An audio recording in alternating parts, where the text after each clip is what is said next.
was tempted not to give any more of homily because of the length of the gospel.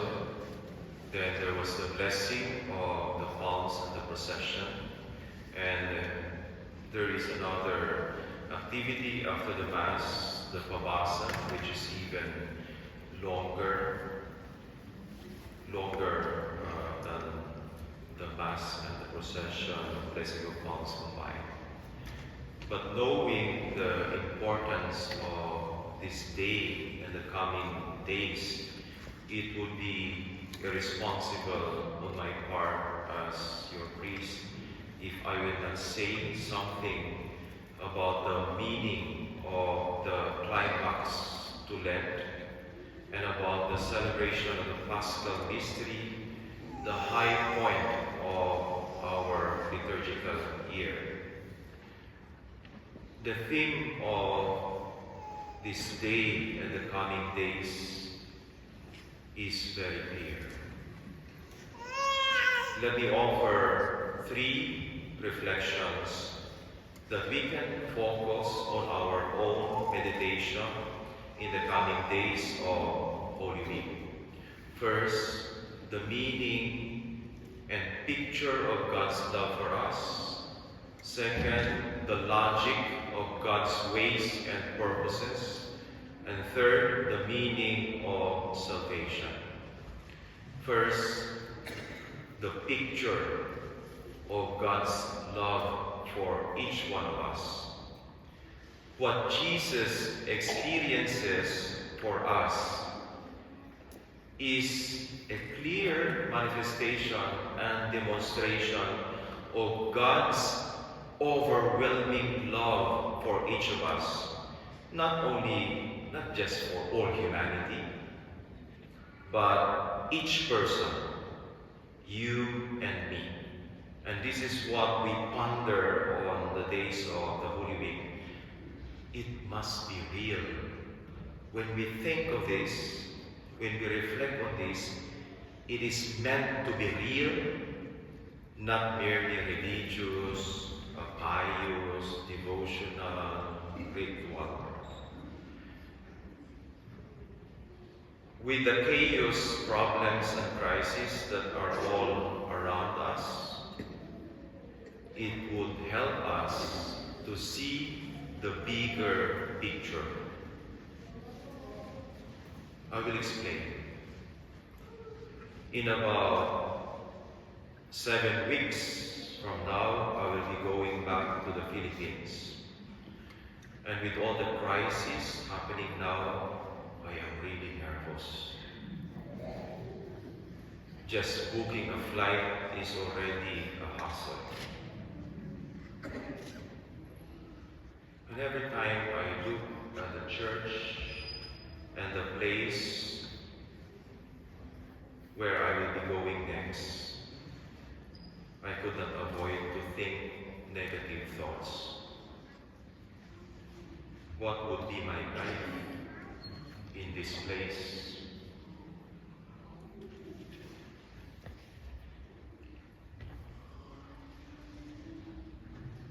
And I only pray, Lord, help me to prepare for whatever is waiting for me in my next parish. I am nervous of going home, but I have learned to always see and look at the bigger picture. That I need not be afraid. There is nothing to fear. Because the Lord is telling us, my love will always go ahead of you. That is the first, the meaning and picture of God's love for us. As I have said, it is meant to be real. Second, there is a hard question and mystery that Holy Week presents to us. The logic of God's ways and purposes. They are illogical to our mind.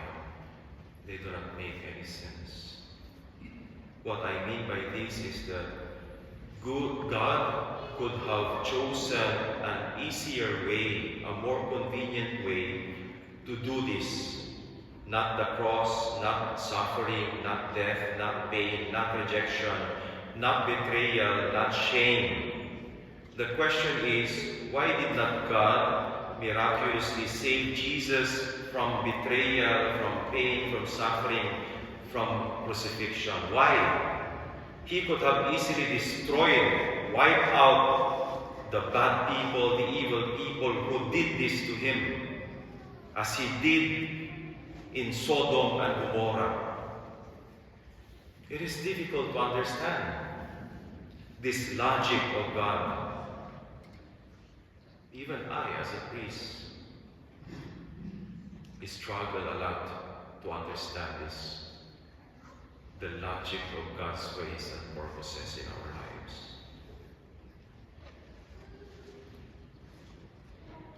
Especially when it happens to us personally, or to our family member, or to a close friend.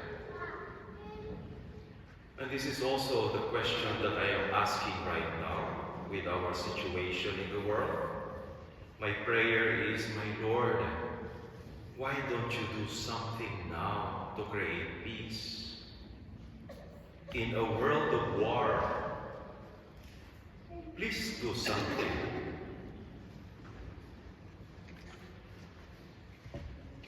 Why don't you do something for us? I hope you do something. On the other hand, I also realize this war is not caused by God. It is a decision and choice of certain people. And we ask God to fix it, to do something about it. In order to do that, God would have to take away all our freedom. But the cross reminds us that God will always allow us to be free.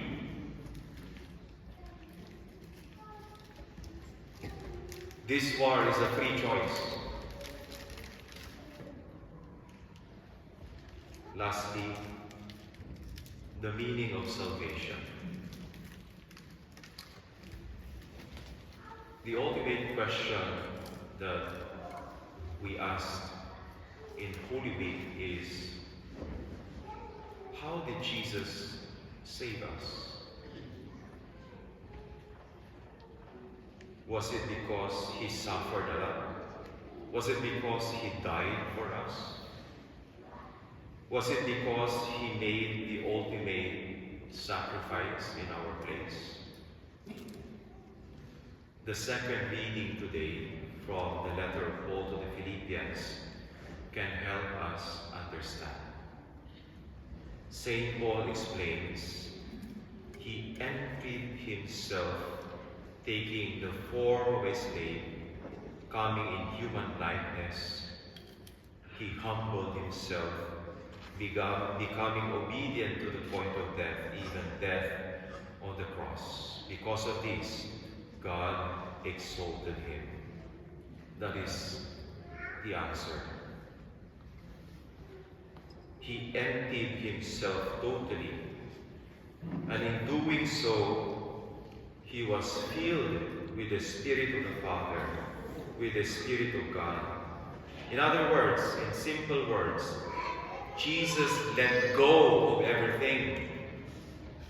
He was not attached to this world, to anything in this world, only to the Father's love. Yes, the baby understood me.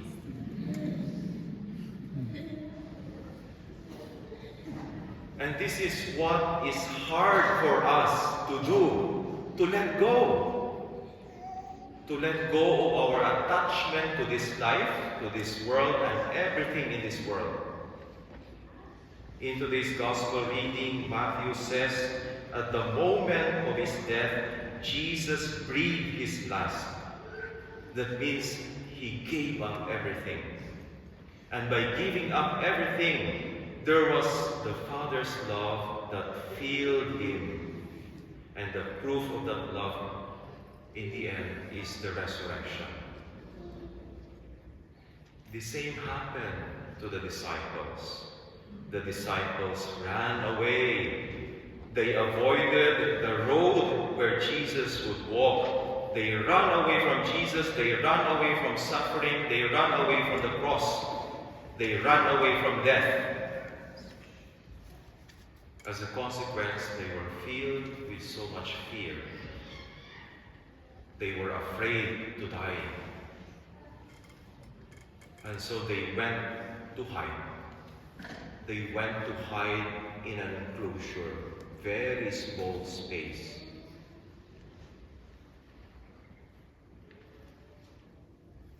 They did not want to face anything. And that is sad. But later on, when they realized it, they had a conversion of heart. They realized that in spite of their betrayal, their master accepts and loves them. This changed their life in a radical way. And when it made all sense to them, finally, that is the moment when they were filled with new life, with the Spirit of God, with the Spirit of Jesus.